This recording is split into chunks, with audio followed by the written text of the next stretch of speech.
दोस्तों, नमस्कार।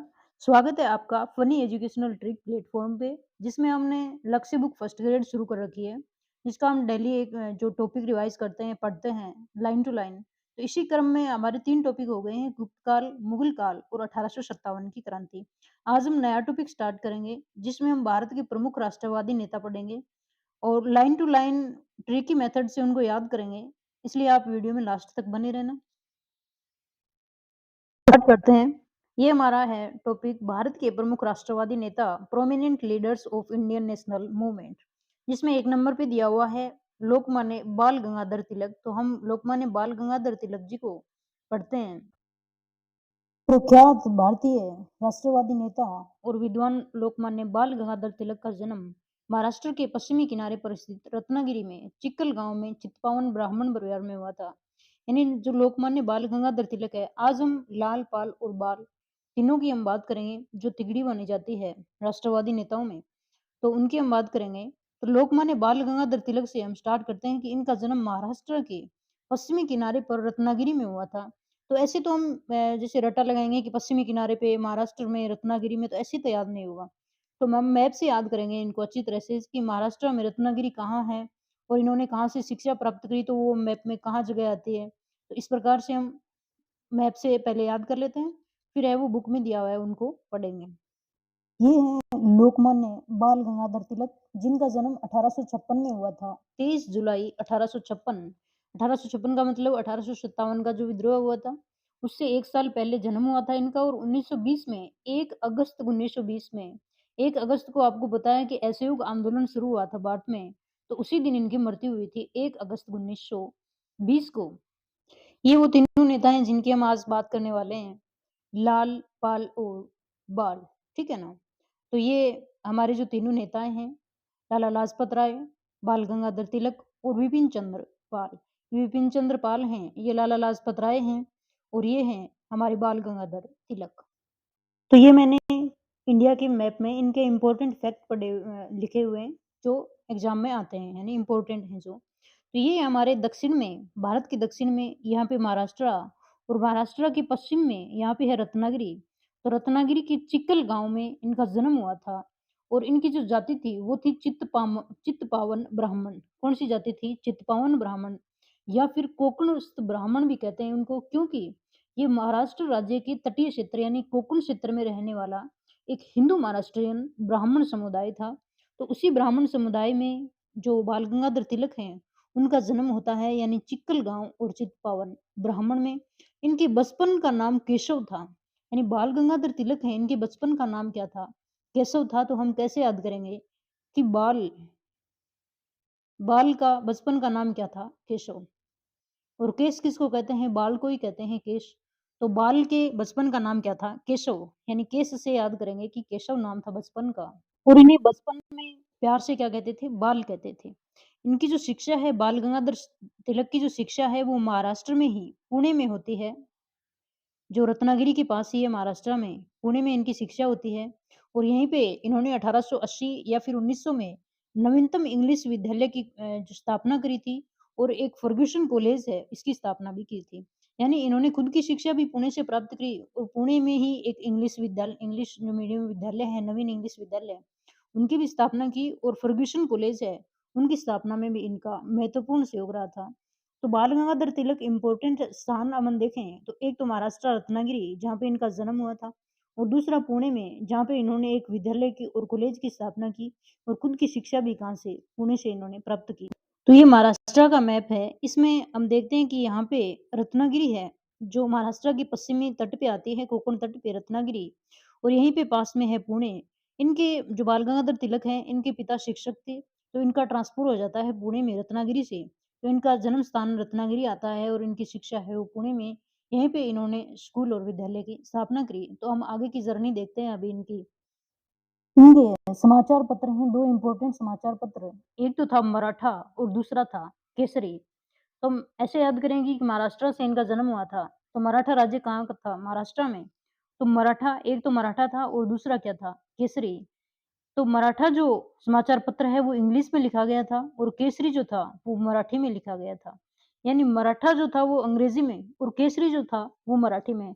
हमें ऐसे नहीं याद करना कि जो मराठा समाचार पत्र था वो मराठी में होगा, हमें ऐसे नहीं सोचना है, क्योंकि मराठा था वो इंग्लिश में लिखा और केसरी जो था वो मराठी में लिखा गया था। ये 2 इनके इम्पोर्टेंट समाचार पत्र हैं। फिर हम बात करते हैं जो बाल गंगाधर तिलक है, उन्होंने 2 उत्सव शुरू किए थे। एक तो शिवाजी उत्सव और दूसरा गणपति उत्सव। गणपति किसके पुत्र हैं? शिवाजी के। तो बाप-बेटे के दोनों के इन्होंने उत्सव शुरू किए, शिवाजी और गणपति। जबकि बात आती है कि गणपति उत्सव इसने पहले शुरू किया था। 1893 में गणपति उत्सव शुरू हुआ और 1896 में शिवजी उत्सव शुरू हुआ था।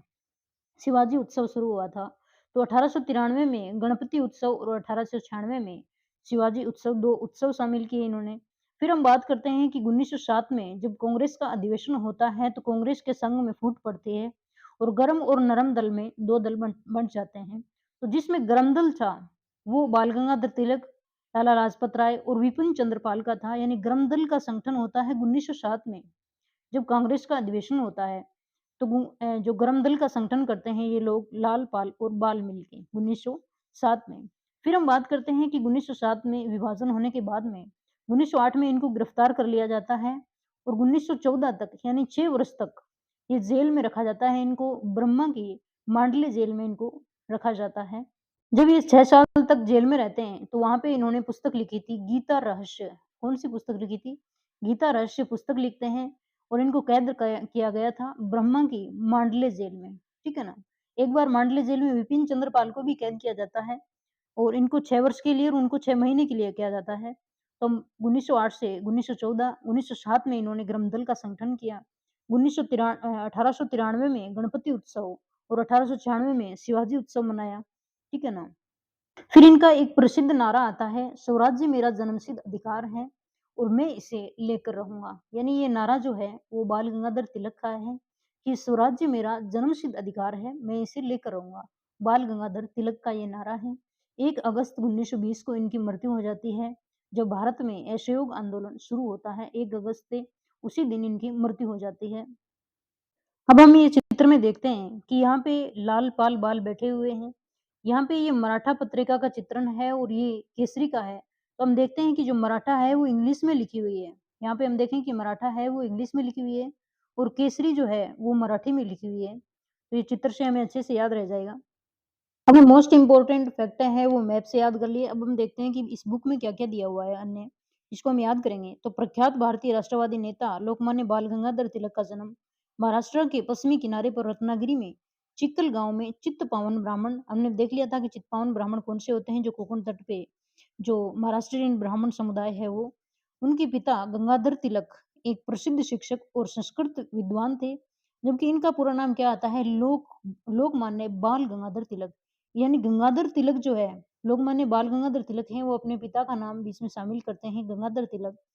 तिलक का जन्म नाम है वो केशव था और पर इसे प्यार से क्या कहते थे? बाल कहते थे। यानी बाल, केश, ठीक है ना? तिलक की शिक्षा डेक्कन कॉलेज में हुई। उन्होंने 1900 में पूना नवीन इंग्लिश विद्यालय स्थापित किया। जो डेक्कन कॉलेज है वो कहाँ पे है? पुणे में है। वहीं पे इनकी शिक्षा हुई और वहीं पे उन्होंने नवीन इंग्लिश विद्यालय स्थापित किया। वे फर्ग्यूसन कॉलेज की स्थापना से भी संबंधित थे। फर्ग्यूसन कॉलेज भी पुणे में स्थापित किया। 1881 में मराठा, अंग्रेजी और केसरी मराठी पत्रों के संपादन के रूप में इन्होंने पत्रकारिता के क्षेत्र में प्रवेश किया था। तिलक के इस देश को जागृत करने कर उसे राष्ट्रवादी की दिशा देने के लिए अपने जीवन को होम दिया। तिलक प्रथम राष्ट्रवादी नेता थे जिन्होंने जनता से निकट संबंध स्थापित करने का प्रयत्न किया। इस दृष्टि से वे महात्मा गांधी के अग्रगामी थे। इस उद्देश्य से उन्होंने अखाड़े, लाठी क्लब, गो हत्या विरोधी सभाएं स्थापित की। 1896 में शिवाजी उत्सव और 1893 में गणपति उत्सव इन्होंने आरंभ किया ताकि जनता में राष्ट्र सेवा की भावना जागे।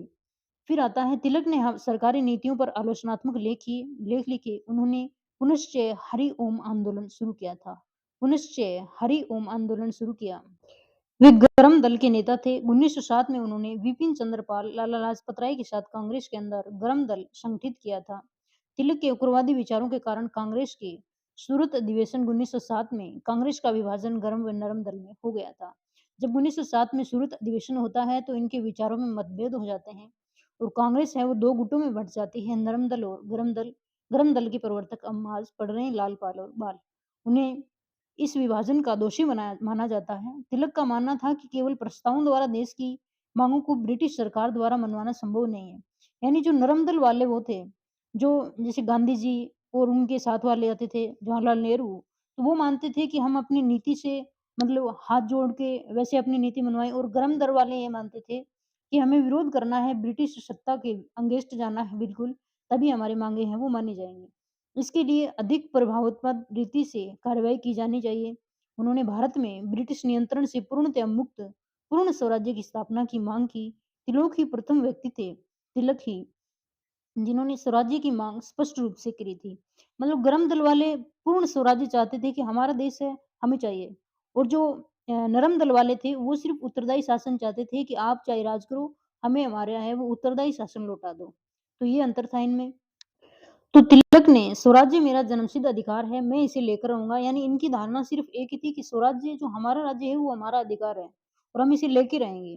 तो ये ग्रम दल वालों का विचार था। इससे इसने देश के कोने-कोने में उत्तेजना की एक नई लहर उत्पन्न की। तिलक पहले कांग्रेसी नेता थे जिन्होंने ये सुझाव रखा कि देवनागरी लिपि में लिखी हुई हिंदी भारत की राष्ट्रभाषा हो। 1908 से 1914 तक, यानी 1907 में जब कांग्रेस अधिवेशन हुआ और बंटवारा हो गया, तो 1908 से 14 तक 6 वर्ष ब्रह्मा की मांडले जेल में कैद रहे। इस अवसर पर तिलक ने कहा था कि शायद ईश्वर को यही मंजूर है कि मेरे स्वतंत्र होने के बजाय कष्टों के द्वारा ही मेरे जीवन के उद्देश्य की पूर्ति हो। जेल में लौटने के पश्चात तिलक ने जन जागरण के लिए होम रूल आरंभ किया।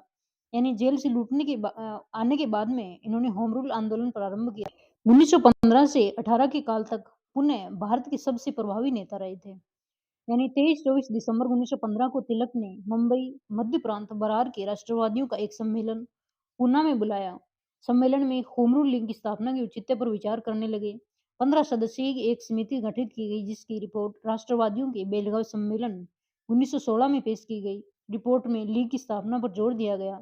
28 अप्रैल 1916 को तिलक ने अपनी इंडियन होम रूल लीग की स्थापना कर दी थी। 28 अप्रैल 1916 को, क्योंकि 1918 तक तो इनका प्रभाव का काल था। जेल के आने के बाद में 1915 से 18 में तो इन्होंने 1916 में होम रूल लीग की स्थापना कर दी थी।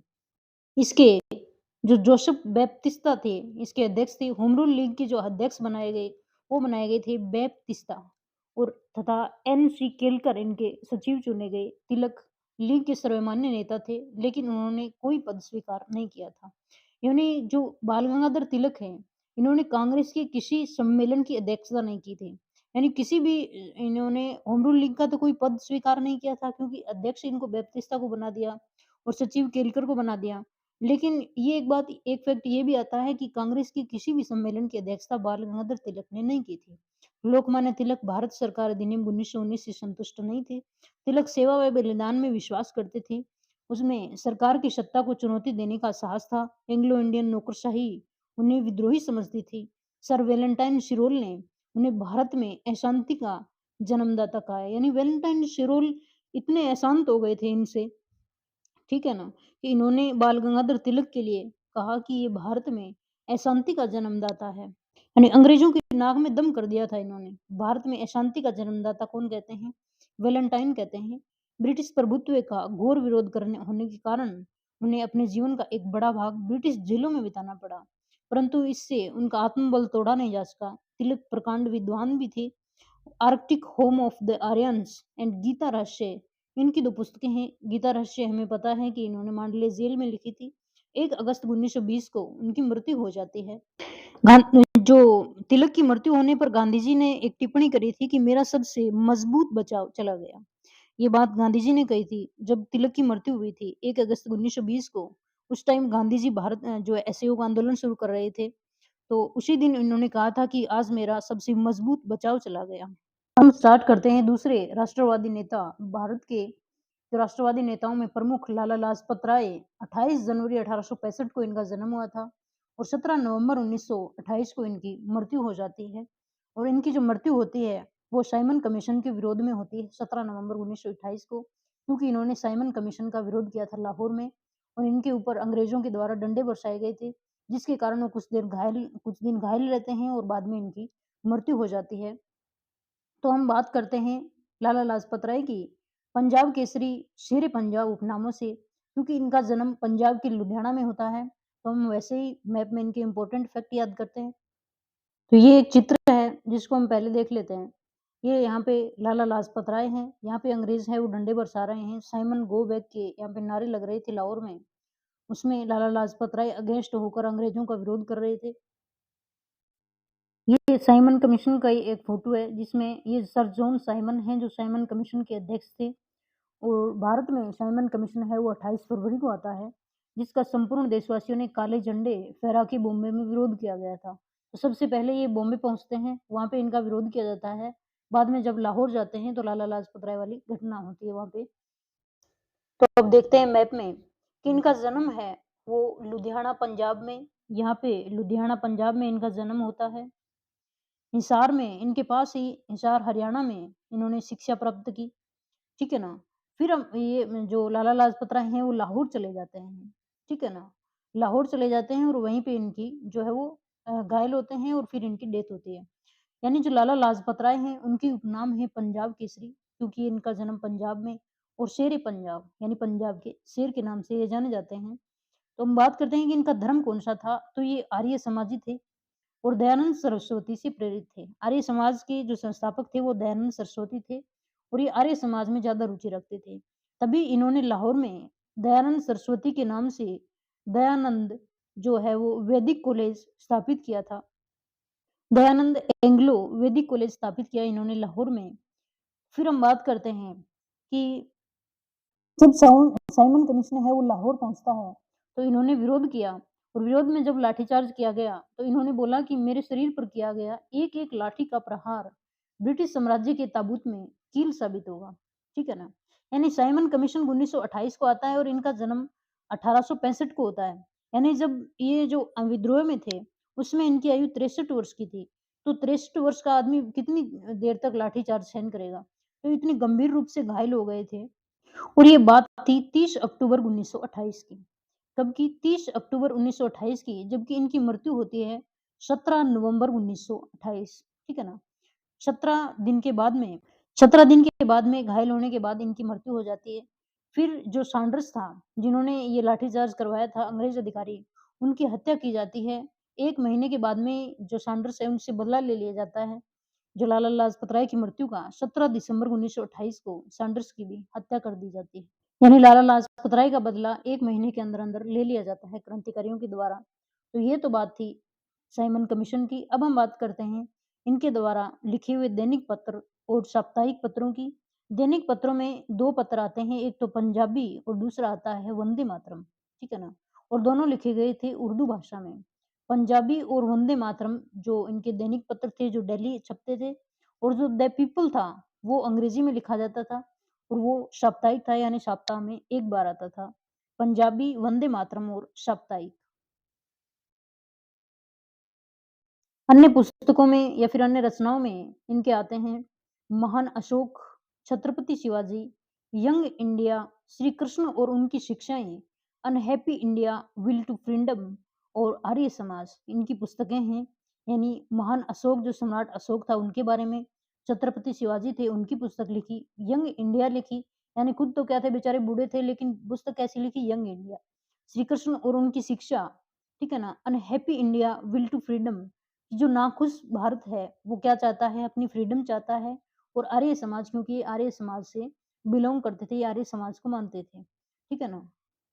ये यहाँ पे बम्बई में सबसे पहले कौन पहुँचता है? साइमन कमीशन पहुँचता है सबसे पहले बम्बई में, भारत के दक्षिण तट पे 3 फरवरी 1928 को। स्वागत कैसे किया? साइमन गो बैक के नारे लगा के भारतीयों ने काले झंडे दिखाए और 1927 में साइमन कमीशन का गठन हो चुका था, जबकि भारत में ये 1928 में आते हैं और इनके अध्यक्ष थे जॉर्ज जॉर्ज साइमन और इनमें 7 सदस्य थे, सातों के सातों क्या थे? अंग्रेज थे, तभी भारतीयों ने इनका विरोध किया था। जब लाजपत राय की मृत्यु हो जाती है, तो मृत्यु पे गांधी जी कहते हैं कि भारतीय सौर मंडल से एक सितारा डूब गया। ये टिप्पणी तो की थी लाला लाजपत राय के लिए, जबकि उन्होंने तिलक के लिए क्या बोला था कि मेरा सबसे मजबूत बचाव चला गया। अब में लाइन टू लाइन पढ़ते हैं। लाला लाजपत राय 28 जनवरी 1865 और 17 नवंबर 1928 पंजाब केसरी सिरे पंजाब उपनामों से प्रसिद्ध लुधियाना जिले में इनका जन्म जगराव कस्बे के 28 जनवरी 1865 को हुआ था। लाला जी के पिता श्री राधा कृष्ण थे और लाला लाजपत राय पेशे से वकील और धर्म से आर्य समाजी थे, क्योंकि दयानंद सरस्वती का उन पे विशेष प्रभाव रहा था। प्रारंभ में लाला लाजपत राय ने हिसार में वकालत शुरू की। हिसार हरियाणा से ये अपना जो है वो करियर शुरू करते हैं।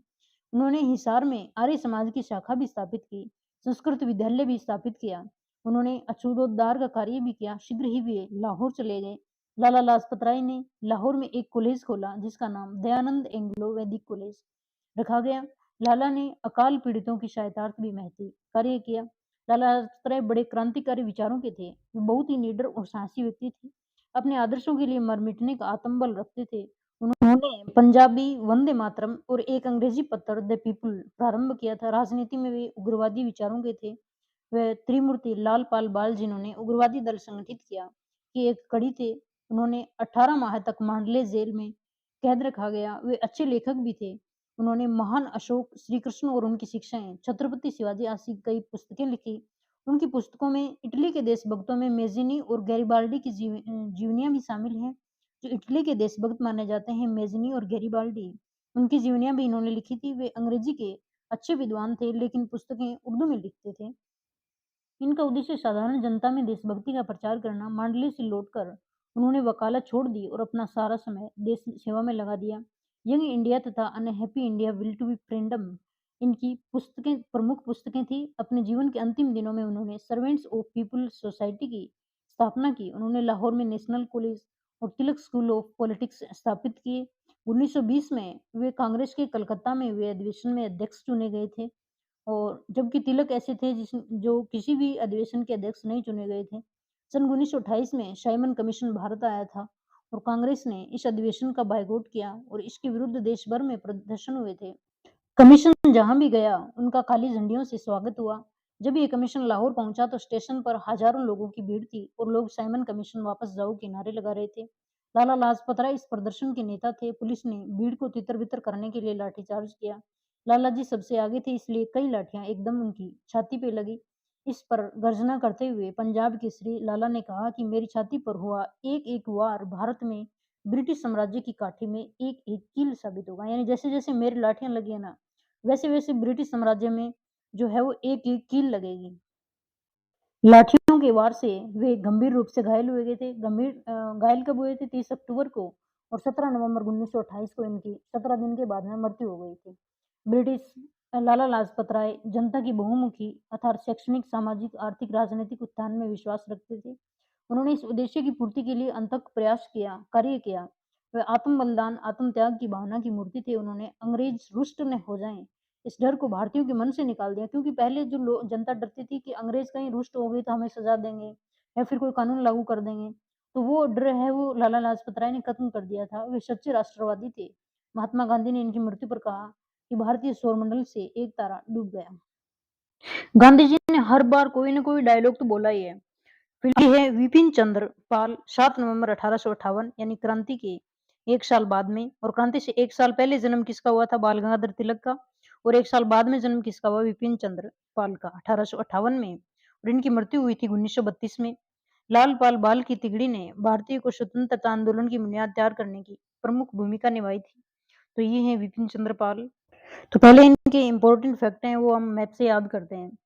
तो विपिन चंद्र पाल का जन्म हुआ था बांग्लादेश के सिलहट में, ठीक है ना?